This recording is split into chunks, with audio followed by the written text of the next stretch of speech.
Sebuah mobil Mitsubishi Pajero Sport bernomor polisi BG 1635 VK mengalami kecelakaan hingga menabrak tiang LRT sampai terjungkit menerobos median, Kamis, tanggal 15 Juli tahun 2021, sekira pukul 17.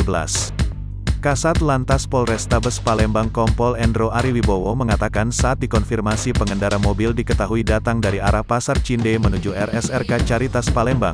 Jadi pengendara mobil ini dari arah Cinde mau ke Caritas, tiba-tiba gak tahu kenapa mobilnya bisa naik ke arah trotoar sehingga menabrak tiang LRT.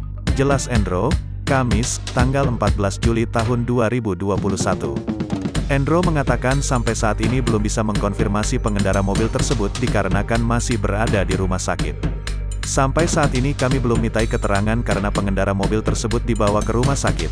Tidak ada luka parah, pengendaranya sadar, bebernya. Tidak hanya menabrak tiang LRT, pengendara mobil mewah tersebut juga menabrak tukang pempek sepeda.